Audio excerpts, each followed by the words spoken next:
Hey guys, the lights in the aquariums are about to completely go off, and I figured it'd be a perfect time because I was just finishing up going through my emails, and a bunch of people have been asking me about the Aquaneat lighting that I use in my planted tanks.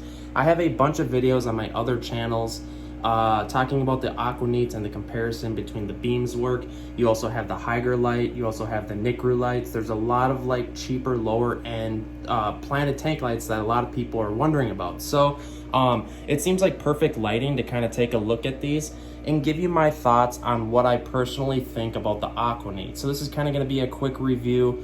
This is the Clips channel. If you're looking to subscribe, you can subscribe here, or you can go to Palmer Aquatics, my regular channel. But anyways, long story short, doesn't matter.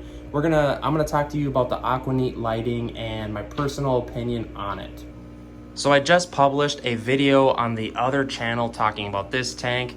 I had a dead fish in this tank and I came in the office and it completely smelled like nitrates in here.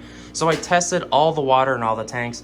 Sure enough, it was like 50, 60 ppm. There was a dead fish in there. So I had to do a quick water change and I threw the polishing pump in here. This thing cleans. I completely resurrected this tank, and this polishing pump is a lifesaver. I'm not trying to sell you. It's a $20 unit.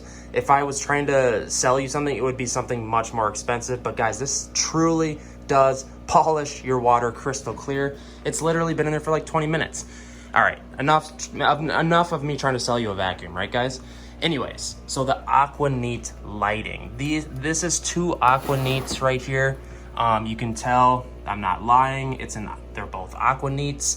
And what kind of sucks about the Aquaneats a little bit is how thin they are. Like that's literally like 3 inches thin. The LEDs are definitely powerful, but I would say some of the other lights, like the beams work, has a more spread out and larger unit. Like I know the lights are off, but see, that's a much larger unit. That's like 5 inches. And it kind of gives you more of a spread as far as the lighting. I'm sure that the company saves on materials when building it. And as far as the main factor that you're wondering about when it comes to these planted lights is they're fairly powerful, but they're not the most powerful on the market. What it boils down to is a par rating. And what happens is the Aquaneats get the job done, but a little bit more expensive light like a beams work is going to be probably 30% more efficient, but it's also going to be 30% more money. So a lot of people do run these lights. They're super cheap. If it were me, it really boils down to two variables.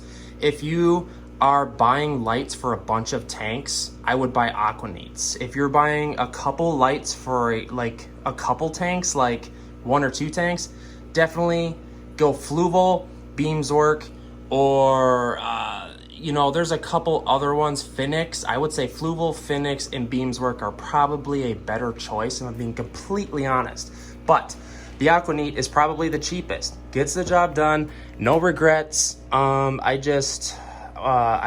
That's pretty much my only complaint. It's a little thin. The LED diodes are a little small, but also there's a variable. There's different versions of Aquaneats. If you get on Amazon, I'll throw a link in the description below in the description box. I'll throw a link down there. There's different, Aquaneat just started doing this where you can choose in the Amazon listing how many LED diodes you specifically want in your lighting unit, which is a pretty big deal actually. So you can go super cheap and get less LED diodes, or you can spend a little bit more money in the Aquaneat lighting and get tons of diodes. So that's kind of a cool factor now that Aquaneat is doing. Let's see here. This light is a current LED satellite brand, and I will say that this light's probably like $120 in comparison to the Aquaneat, but this thing is 3 times the quality. And you can just tell immediately just the powerfulness of the LEDs. They're ginormous diodes. The colorations are there. This light blows the Aquaneats away, but it's 3 times the cost. So, and I truly am a believer that spending a little bit more money in a planted tank light can be worth it if you only have a couple lights. So I know I'm kind of rambling, but I'm actually really passionate about this. I have the Aquaneats on this one too. But yeah, guys, the Aquaneats, I'll throw a link in the description box below. This was my review on them. I've been using them for probably a couple years now. Great lights, but if you have a couple tanks or you're looking to get pretty serious with a planted tank, I would maybe step it up to a Fruitful. Fruitful's really owning the game as far as par ratings, and I mean, there are other options, but Fruitful and Phoenix are killing it. So, all right, guys, make sure to subscribe and like this video.